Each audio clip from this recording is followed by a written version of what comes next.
Atos dos Apóstolos, capítulo 4, versículo 12.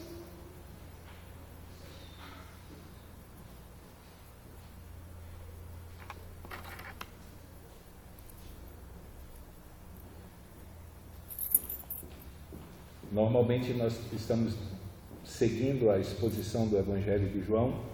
Hoje teríamos que expor a humanidade e a divindade de Jesus Cristo a partir do capítulo 10, mas existem algumas situações e alguns acontecimentos que nos deparamos que aí às vezes faz com que a gente abra um espaço para estar partilhando algumas verdades ou nos lembrando e relembrando algumas verdades que se tornam imprescindíveis para darmos resposta a alguns movimentos que têm se inserido dentro das igrejas. E hoje eu quero falar sobre essa realidade da salvação. Poderíamos usar uma série de textos, talvez Judas 3 coubesse melhor.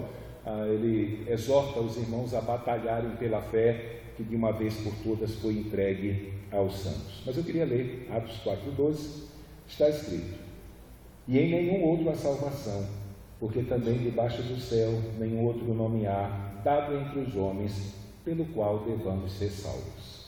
E em nenhum outro há salvação, porque também debaixo do céu nenhum outro nome há dado entre os homens pelo qual devamos ser salvos. Vamos orar. Pai amado, mais uma vez colocamos a nossa vida diante de Ti e pedimos a Tua ajuda, Senhor, a fim de compreendermos a Tua palavra, Senhor, ó Deus, a fim de compreendendo, a poder declará-la e proclamá-la, Senhor, aqueles que estão, ó Deus, enveredando pelo engano, Senhor, de falsas doutrinas com relação à salvação e com relação à obra que o Senhor veio realizar e o propósito para o qual o Senhor a realizou. Por isso, nessa noite, pedimos que o Senhor venha ser conosco, venha ser com a minha vida, com a vida dos teus filhos, que nós venhamos pensar de verdade nessa tão grande salvação que o Senhor conquistou para a minha vida, para a vida de cada um dos teus filhos que estão aqui, para a vida de todos aqueles, Deus, que estão espalhados nesse mundo e creram, Senhor, nessa obra poderosa, suficiente, eficaz e definitiva que o Senhor realizou para salvar a vida de pecadores como nós. Por isso, ser conosco, ser com a minha vida e com a vida dos teus filhos, que o teu Santo Espírito nos ilumine, Senhor, a fim de termos uma compreensão mais clara acerca das verdades, Senhor, contidas na tua palavra acerca da salvação, e que, ó Deus, Ele venha aplicar essas verdades ao nosso coração de forma tal que elas se tornem parte, Senhor, da nossa vida e se tornem também fáceis, Senhor, de serem partilhadas. Nós te pedimos em nome de Jesus. Amém.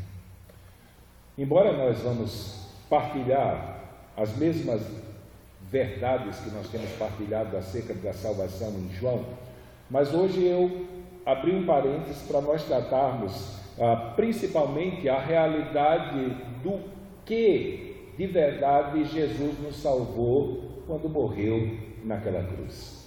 Há algum tempo atrás eu estava indo para Sombrio e eu dei carona para um professor. E, à medida que nós fomos caminhando, eu já me apresento, digo que eu sou pastor, né, porque qualquer tipo de diálogo aberto ele sabe que vai entrar alguma coisa da Bíblia e tudo mais. E quando eu disse que era pastor, ele deu uma de teólogo assim, fez, que bom, né, porque a gente estava até falando sobre isso essa semana, que Jesus Cristo, ele veio a esse mundo e ele foi morto porque ele pediu para os ricos dar a riqueza dele para os pobres. E é complicado nós lidarmos com essa nova onda que está invadindo a igreja evangélica e, infelizmente, por força do desconhecimento, do descaso que os evangélicos dos nossos dias dão para o evangelho, eles têm caído desse laço. Então ele começou a dizer que Jesus foi morto porque ele pregava que os ricos deveriam dar o dinheiro dele para os pobres. E aí eu comecei a mostrar para ele que isso não era verdade, que Jesus Cristo não veio a esse mundo para resolver problemas sociais. Na verdade, os problemas sociais que normalmente ele resolve são as questões que dizem respeito ao relacionamento pessoal de um convertido para com outro convertido, ou de um convertido para com um não convertido. Mas não havia uma intenção direta na vinda de Jesus Cristo e na obra de Jesus Cristo de mexer com as estruturas sociais.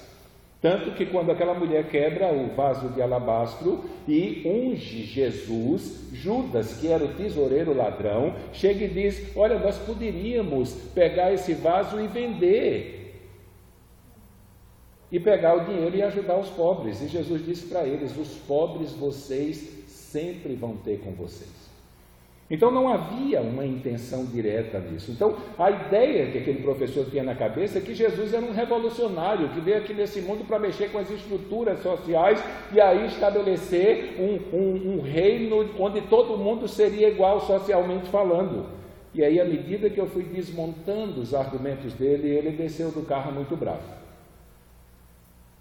bravo comigo, me xingando e foi embora.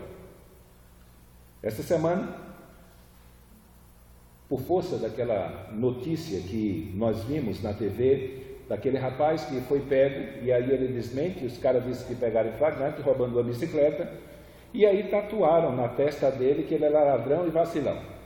E isso repercutiu, principalmente no meio da turma do politicamente correto, no meio da turma influenciada pelo marxismo cultural, que trata bandido como coitado, como vítima e não como culpado.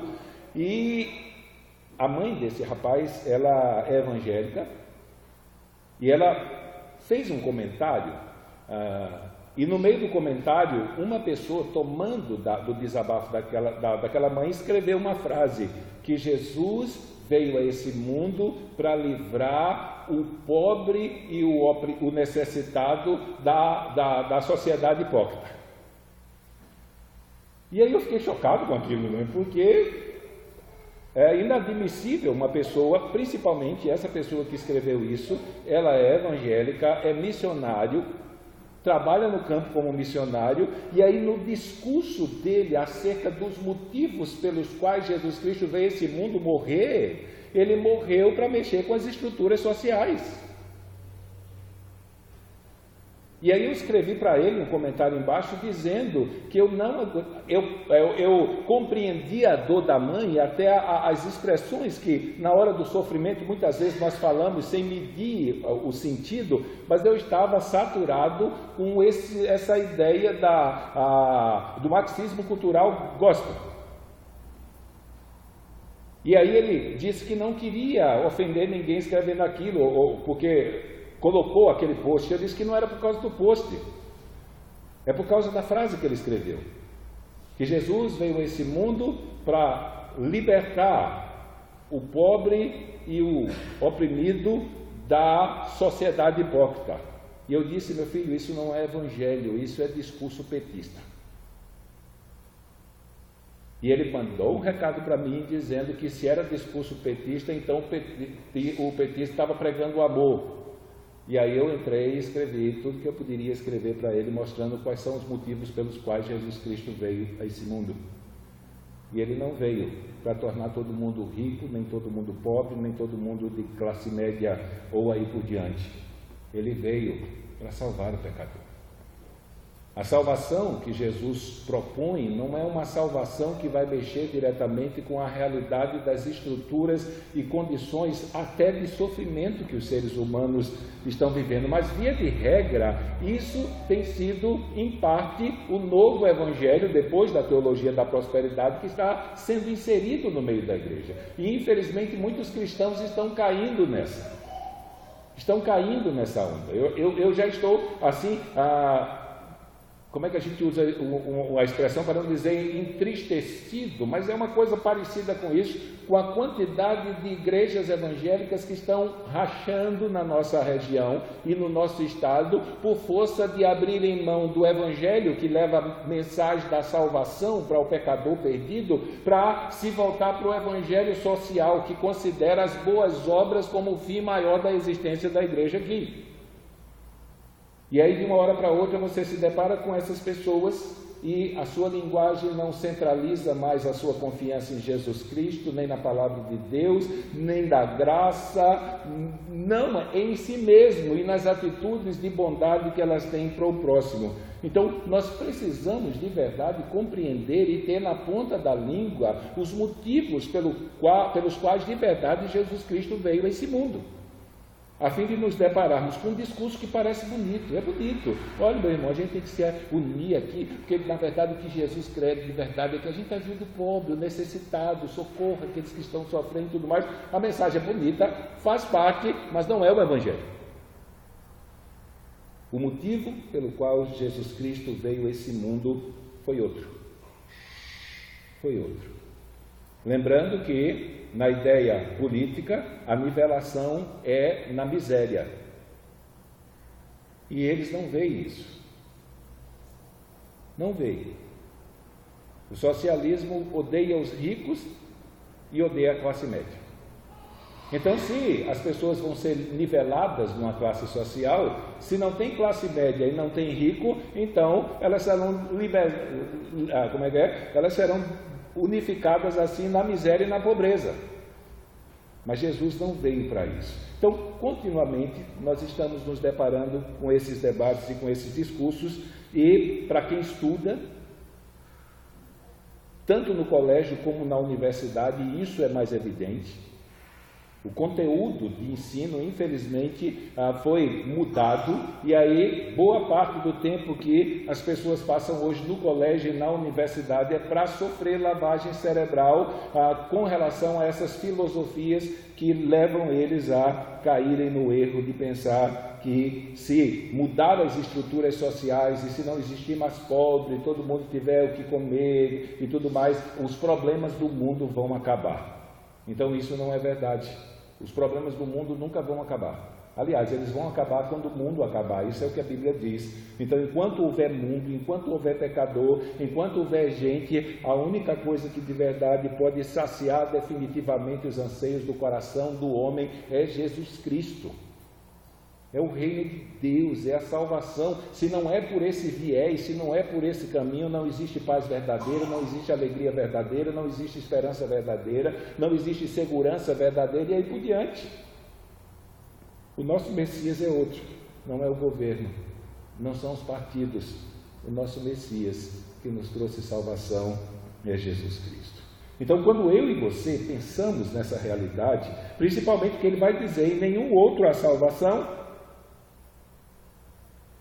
e nele, no nome de Jesus Cristo, é que importa que nós sejamos salvos. A questão é, Jesus Cristo morreu naquela cruz para nos salvar de quê?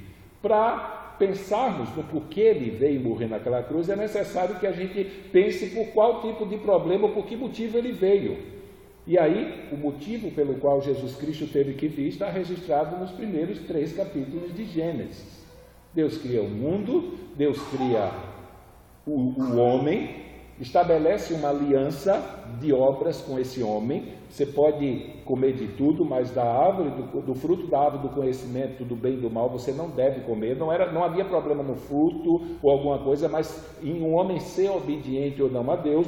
Infelizmente, de tudo aquilo que Deus disse que ele podia fazer, a única coisa que Deus disse não faça, o homem fez. E como consequência disso, esse homem foi afastado da comunhão com Deus, foi contaminado pela corrupção em seu coração e se tornou incapaz por si mesmo de encontrar, planejar, construir ou formular e idealizar qualquer tipo de caminho que pudesse fazer com que aquele relacionamento perdido com a queda fosse restabelecido. Todas as tentativas que o homem fez para construir um caminho que levasse ele para Deus descambou na idolatria. O homem estava incapacitado, estava totalmente falido, como continua em questões espirituais. E a única maneira desse homem falido e morto espiritualmente recobrar a sua sanidade espiritual e enxergar o caminho que pode levar à comunhão com Deus é se e somente se o Deus que o criou estender a sua mão e socorrê-lo. Então, infelizmente, por força do pecado, esse ser humano foi afastado da comunhão com Deus e foi colocado sobre estado de maldição, de anátema sobre a lei de Deus. Porque já que ele era pecador, então se é pecador, a lei de Deus diz que é um amaldiçoado.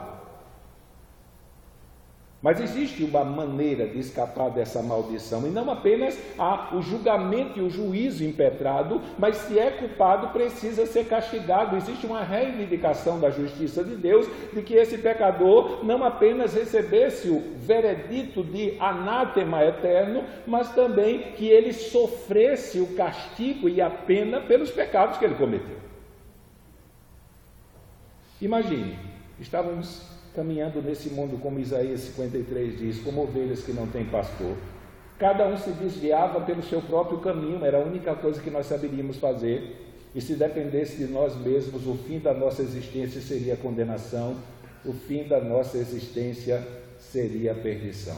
Mas no mesmo texto em que nós vemos relatado no princípio o ato da queda, no mesmo texto Deus já faz a promessa que da semente da mulher ele levantaria um que pisaria a cabeça da serpente.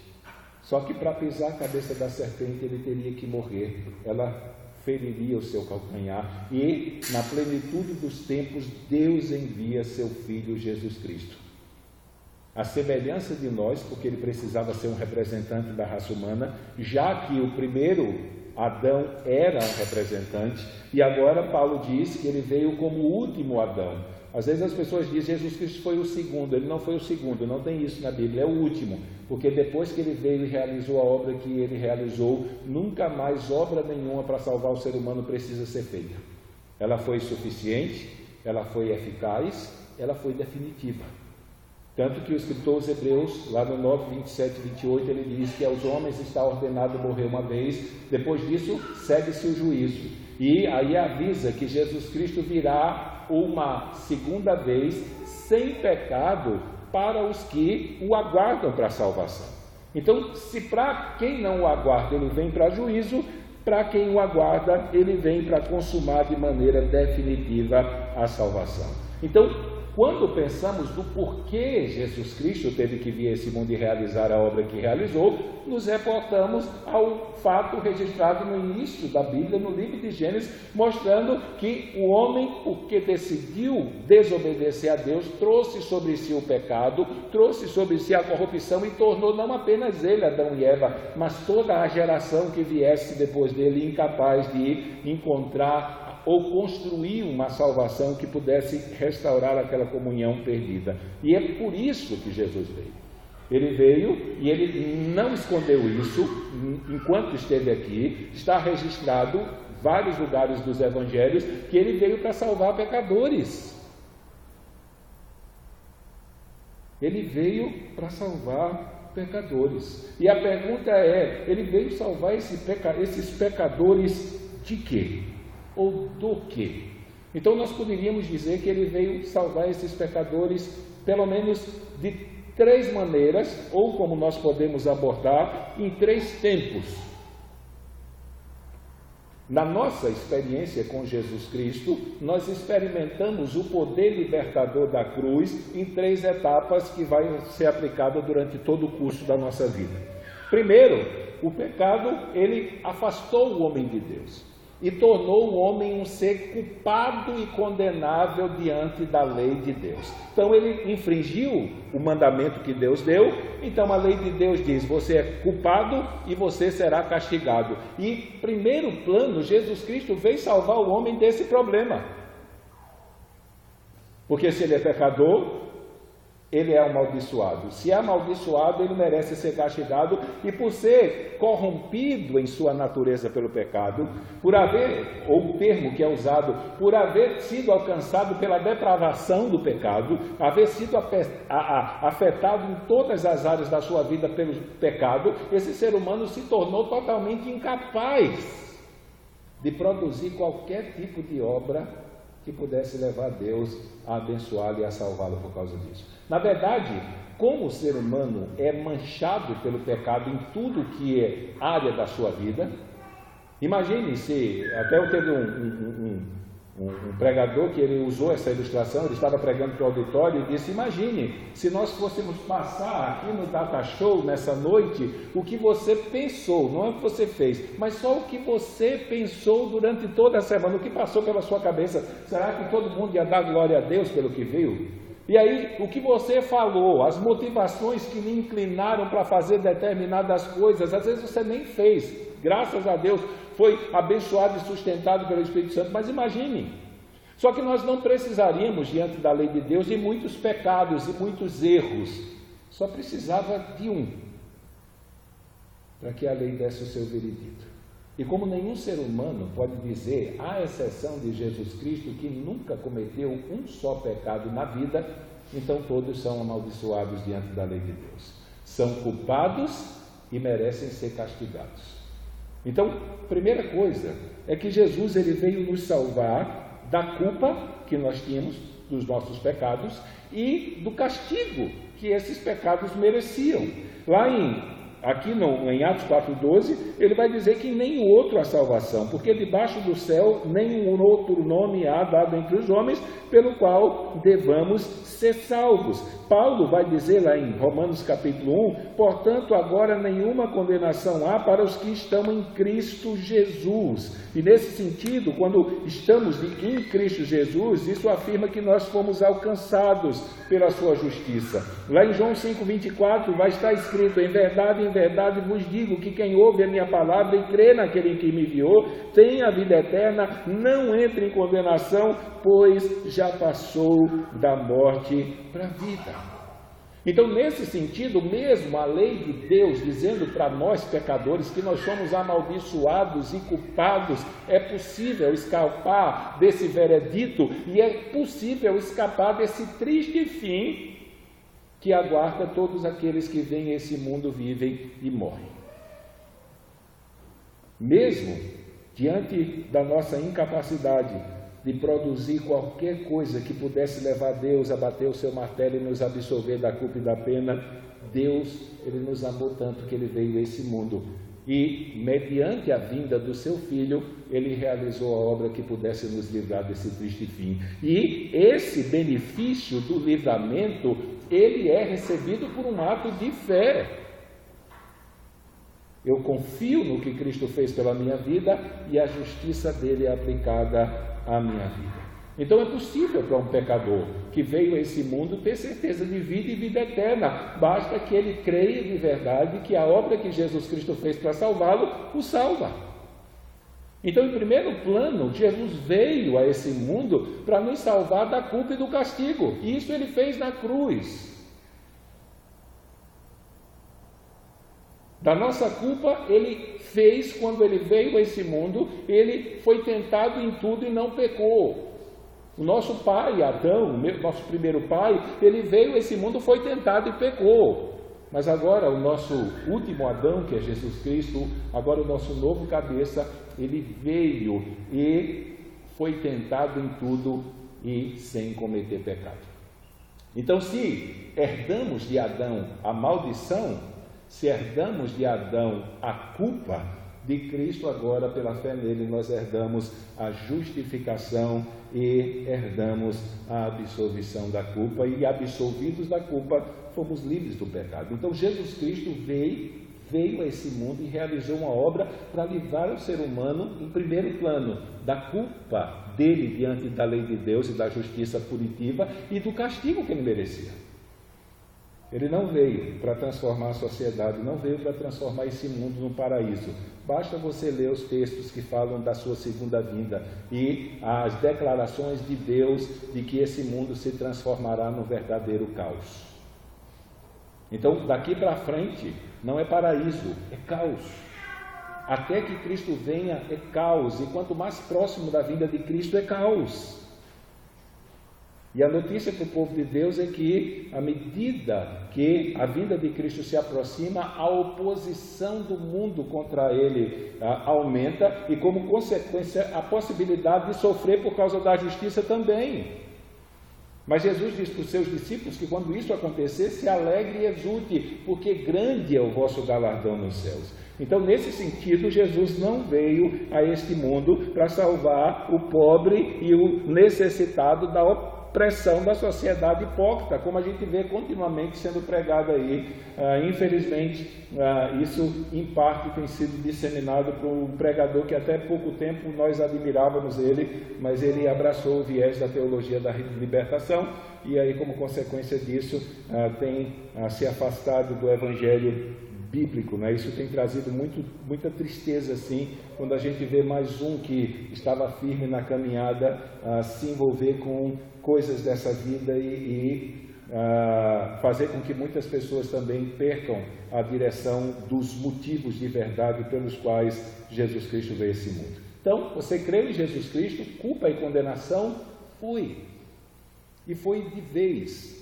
Jesus Cristo pagou a conta toda, só que Ele veio, nós cremos, e aí a gente espera acordar no outro dia glorificado e descobre que a gente é pecador.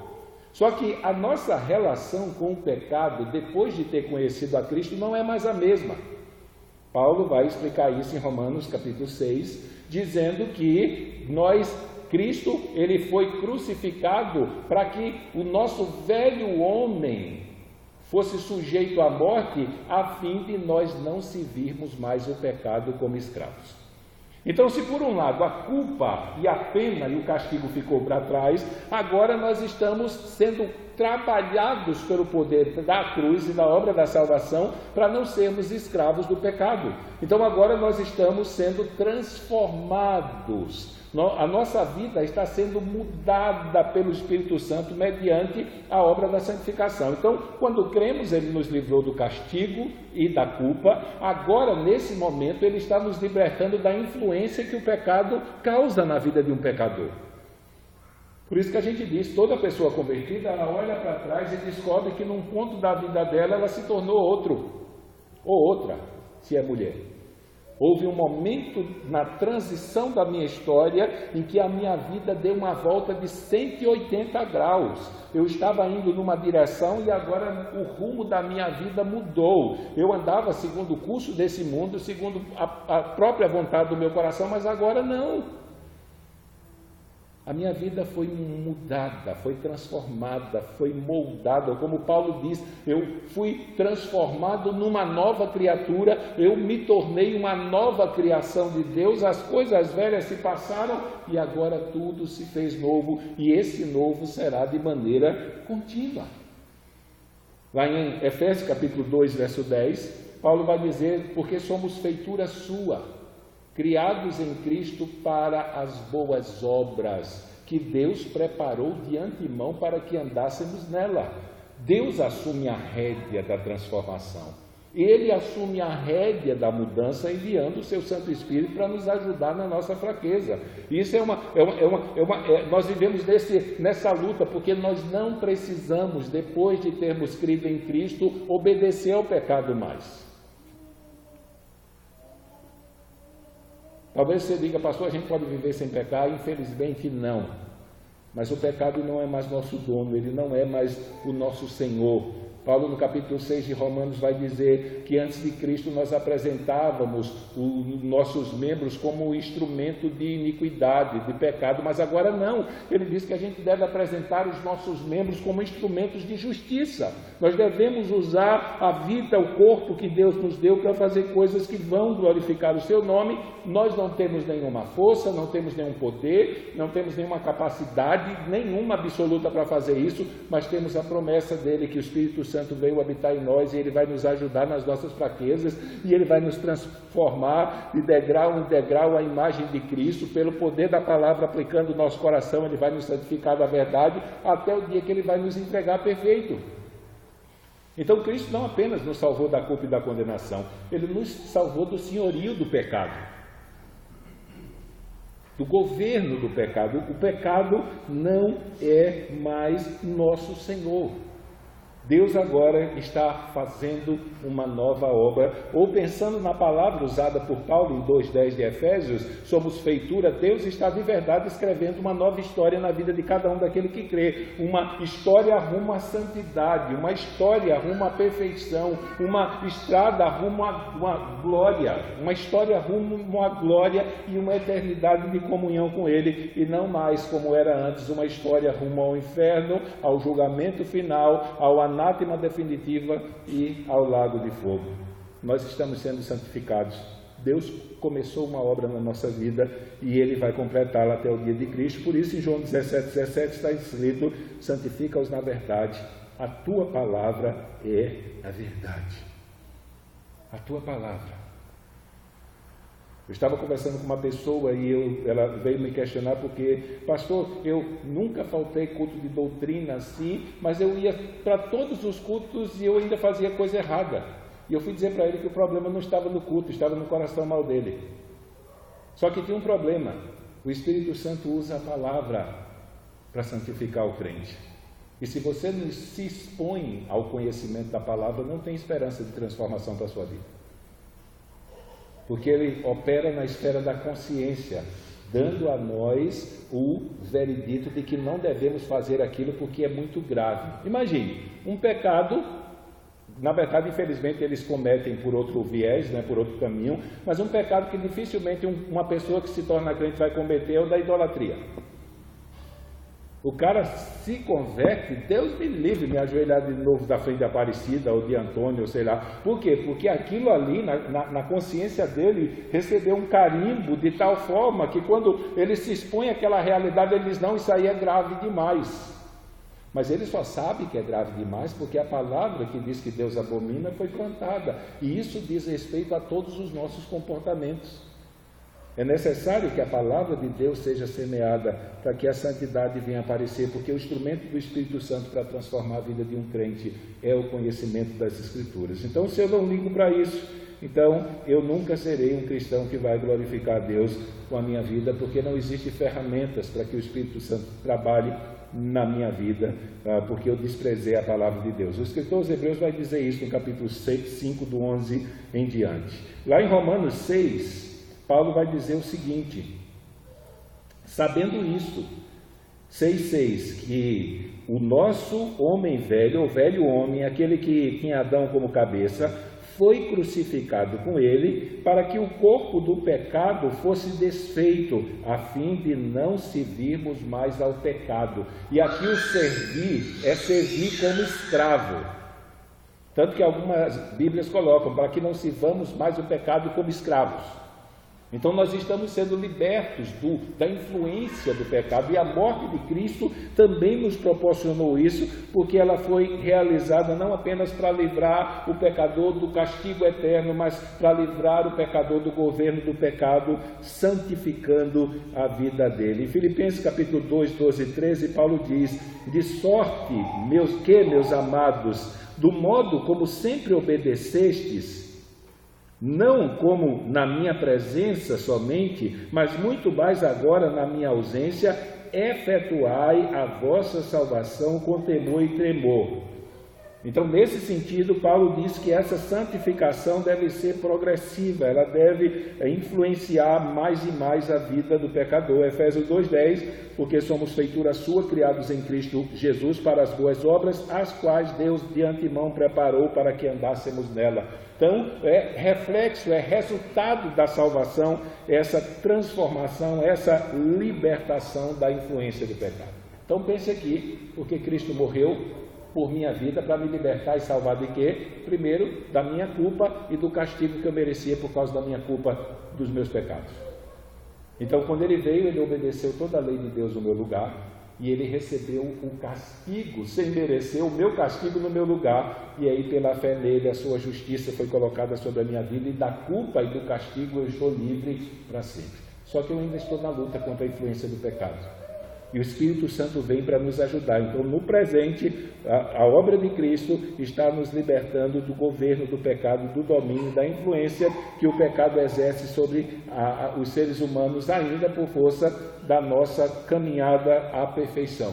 Enquanto Cristo não voltar, o que é perfeito, o que é mortal se revestir de imortalidade, e o que é corruptível de incorruptibilidade, então a gente vai estar na luta, naquela luta que Paulo nos mostra em Gálatas, capítulo 5, verso 16 ao 21, da carne contra o Espírito. Então nós estamos nessa batalha. Se por um lado, pelo Espírito Santo, nós somos impulsionados a fazer a vontade de Deus, pela nossa natureza má, pelos enganos do diabo, pelo curso desse mundo, nós somos chamados a fazer aquilo que é desagradável aos olhos de Deus. Mas não temos desculpa quando caímos. Paulo vai dizer em 1 Coríntios capítulo 10, verso 13, que nenhuma tentação sobrevém senão humana, mas fiel é Deus, que juntamente com a tentação provê o escape, de sorte que possamos suportá-lo.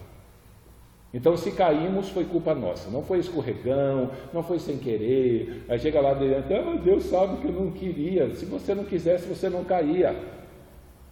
Você caiu porque quis. Mas João diz, se por acaso você pecar, lembre-se que você tem um advogado no céu. E se você confessar o seu pecado, ele é fiel e justo para lhe perdoar e lhe purificar. Então ele simplesmente vai lá e apaga tudo e você volta para a guerra, volta para a luta de novo, sabendo que a recompensa final, quando Jesus voltar, é que vai nos libertar definitivamente dessa luta. Lá no céu não vai haver pecado. Então ele nos libertou da culpa e do castigo, ele está nos libertando da influência, e aí no futuro, na sua segunda vinda, ele vai nos libertar definitivamente da presença do pecado e do mal. Aí acabou. Não tem mais choro, não tem mais dor, não tem mais morte, não tem mais tristeza, e nada que de verdade torna esse mundo um mundo mau. Por isso que nós vivemos nessa expectativa. Por isso que a figura apresentada para a igreja é a noiva. Dentro de uma cultura judaica, o noivo vinha, acertava com o pai da noiva a compra da noiva, porque tinha um dote, você não conseguia uma esposa, você comprava uma, e aí ele pagava o preço do dote, ia embora e a noiva ficava se preparando, ansiando e aguardando a vinda do noivo. Isso poderia demorar de 8 meses a 1 ano e meio, mais ou menos. E aí, quando ela menos esperava, o cara aparecia e ela estava pronta, ela tinha que estar pronta. Então, essa é a nossa vida. Nós estamos nesse período de preparação para encontrar com o noivo. E a preparação, ela é executada e usufruída através do processo da santificação. Porque quando o noivo vier, agora a santificação será completada e perfeitos nós vamos estar com ele para sempre. Em Romanos capítulo 13, verso 11, Paulo diz o seguinte: e isso fazei, conhecendo o tempo, que já é hora de despertardes do sono, porque a nossa redenção está agora mais perto de nós do que quando nos tornamos crentes, ou quando nós cremos. Então, à medida que o tempo vai passando, nós estamos mais próximos da vinda de Cristo, e para nós precisamos levar em consideração duas coisas. Nós podemos encontrá-lo pela sua vinda e podemos encontrar com ele pela nossa morte. Então alguém pode dizer, Jesus Cristo não veio agora, e a gente faz, eu particularmente faço os cálculos, não tem como eu dizer para os irmãos, ele pode voltar amanhã, pode voltar agora, pode voltar daqui a uma semana, não dá. Pelo menos para mim, biblicamente falando, não dá. Para dizer que ele vai voltar hoje, amanhã. Não tem como calcular, porque fatos parecidos com aqueles que predizem a possibilidade da sua vinda, eles já aconteceram na história já faz 2000 anos. Paulo se inclui no meio daqueles que poderiam ser arrebatados, e já faz praticamente 2000 anos que Paulo se foi. E Jesus ainda não voltou. E ele pode voltar daqui a 2000 anos, ele pode voltar daqui a 10.000 anos. Esse relógio está nas mãos de Deus. Tanto que, quando os discípulos o veem glorificado, antes da sua ascensão, eles já perguntam: é esse agora o tempo que o Senhor vai restaurar o reino a Israel? E aí Jesus usou uma expressão que é muito parecida com uma expressão popular comum na nossa era: não é da conta de vocês isso. Vocês já estão prontos. Ou vocês já estão lavados, como na cerimônia do lava-pé. Não precisa, vocês já foram lavados dos pecados de vocês. Vão atrás daqueles que ainda não foram e anunciem a eles, até que eu venha. Quando chegar o tempo, até chegar o tempo, continuem pregando, pregando, pregando e pregando. Então, nesse sentido, eu não devo, nessa perspectiva, estar preocupado com a vinda que pode demorar. Eu preciso entender que eu posso partir hoje. O que é que eu vou apresentar da minha vida para Ele? Daquilo que Ele me instruiu, me ordenou fazer como seu servo, o que é que eu vou apresentar para Ele se eu partir hoje? Se a minha vida findar nessa noite. Normalmente a gente diz isso para um descrente, mas a gente precisa pensar nisso como crente. O que é que eu tenho para apresentar para Jesus Cristo de serviço desenvolvido para a sua obra, para o seu reino, para a sua glória, se eu partir hoje, se eu partir agora? Então a gente precisa pensar nisso, e é essa a exortação que Paulo vai dar. Ele deixa claro que vai chegar o dia em que nós seremos libertos do pecado de vez, com a vinda de Cristo, e vai chegar a hora de nós apresentarmos para Ele a obra que nós realizamos, conduzidos pelo Espírito Santo para a glória dEle e para o reino dEle. 1 Coríntios capítulo 15, 52, ele vai dizer: no momento no abrir e fechar de olhos, ao som da última trombeta, porque a trombeta de Deus soará, e os mortos serão ressuscitados incorruptíveis, e nós seremos transformados. 1 Pedro, capítulo 1, verso 3 ao 5, ele vai dizer: bendito seja Deus e Pai de nosso Senhor Jesus Cristo, que, segundo a sua grande misericórdia, nos regenerou para uma viva esperança, pela ressurreição de Jesus Cristo dentre os mortos, para uma herança incorruptível, incontaminável, imacessível, reservada nos céus para vós, que pelo poder de Deus sois guardados, mediante a fé, para a salvação que está preparada para ser revelada no último dia. Então, nesse sentido, a consumação de toda essa obra que Jesus Cristo realizou para nos livrar da culpa, do castigo e da escravidão do pecado, vai se consumar de forma definitiva com a sua segunda vinda. E na sua segunda vinda, eu e você vamos receber o reino perfeito. Se você leu Pedro e viu essa palavra imarcessível, ela significa literalmente que não murcha. Um reino que não há absolutamente nenhuma possibilidade de ser corrompido, contaminado, ter o pecado e o mal de volta. Nunca mais. Então, imacessível é a ideia de algo que é e permanecerá sendo perfeito, sem haver nenhuma possibilidade absolutamente de ocorrer de novo uma queda, uma desobediência, uma condenação, um pecado e a instauração do mal. Então, nós vamos viver num reino de comunhão eterna.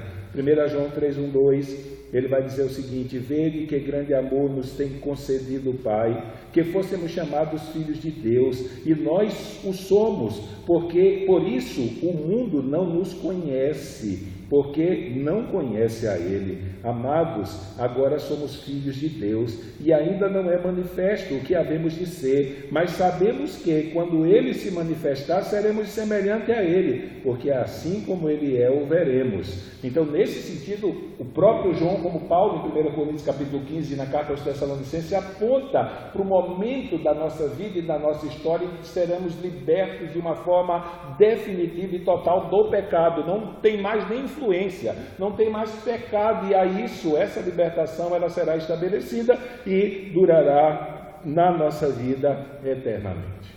Então, quando alguém pensa no porquê Jesus Cristo veio a esse mundo, e Ele veio salvar o pecador de quê? Essas três coisas nós não podemos esquecer.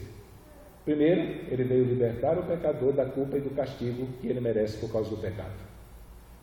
Segundo, enquanto Jesus Cristo não vem e esse pecador não parte depois de salvo, Ele veio a esse mundo para que, pelo poder da sua cruz, que possibilitou a vinda do Espírito Santo habitar no crente, Ele está libertando esse crente do poder governador do pecado. Então, o pecado não governa mais o crente.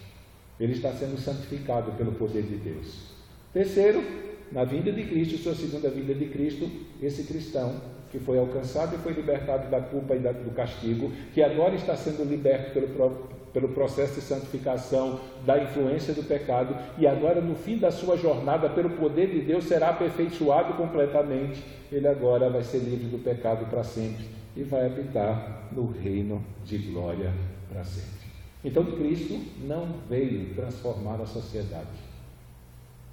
Ele não veio jogar pobre contra rico, rico contra pobre, culto contra ignorante, ou seja lá o que for. Ele veio a esse mundo para salvar pecadores. E Ele salva os pecadores pela mensagem do Evangelho, pelo poder da cruz, pelo poder transformador que a cruz do Calvário aplica à vida de um pecador que merecia ser exposto ao julgamento, recebeu o veredito de condenado e ser castigado. E isso vai ser a glória da graça no último dia, não é? Aquela multidão de pessoas que não se podem contar, de homens de todos os povos, tribos, línguas e nações. Todos mereciam o inferno, todos mereciam a condenação, todos mereciam o castigo eterno, mas estão diante do trono de Deus nos céus, dizendo para Ele que a glória, a honra, o louvor e o poder que os colocou lá no céu pertencem ao Cordeiro e não a Ele. Então Cristo veio para salvar pecadores, dos quais nós éramos.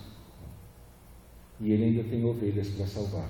E Ele vai resgatar essas ovelhas, não pela pregação de que Jesus Cristo veio a esse mundo para resolver problemas sociais, mas para que Jesus Cristo, a mensagem de que Jesus Cristo veio a esse mundo para resolver o único problema de verdade que o homem precisa urgentemente que ele resolva, o seu problema de relacionamento com o seu Criador.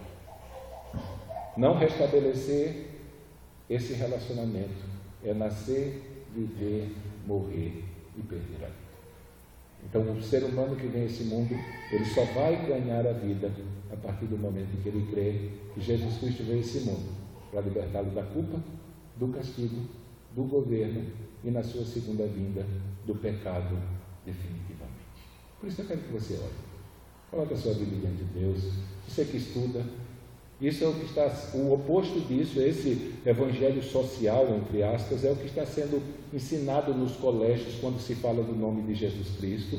Então, no colégio você não pode falar que Jesus Cristo veio a esse mundo para morrer, para salvar o pecador da condenação eterna. Mas se você usar aquela frase marxista gospel lá, que Jesus Cristo veio a esse mundo para libertar o pobre e o oprimido da hipocrisia da sociedade, isso pode. Mas isso não é evangelho, é uma mentira. É um falso evangelho. Se a estrutura social for consertada e as coisas melhorarem nesse mundo, e o ser humano morrer, ele vai para o mesmo inferno. Ele vai receber o mesmo veredito de amaldiçoado no dia do juízo. E ele será lançado no lago de fogo e enxofre, porque a única coisa que de verdade pode salvar o ser humano é o nome de Jesus Cristo. Pai amado, nós colocamos a nossa vida diante de Ti. E vemos que o Senhor tem nos dado a oportunidade para falar da Tua palavra, Senhor, e do Teu Evangelho. Porque quando alguém nos confronta com essas inverdades, Senhor, ó Deus, eu peço pela vida daquele professor que estava com a mente contaminada, Senhor, com ideias acerca de Cristo e da vinda de Cristo que não condizem com o Evangelho, Senhor. Ó Deus, que pelo Teu Espírito o Senhor o lembre do que eu disse a ele acerca do motivo pelo qual Jesus Cristo veio a esse mundo, e o Teu Santo Espírito convença, Senhor, de que Cristo morreu não para mudar a condição social dele, mas para salvar a vida dele eternamente.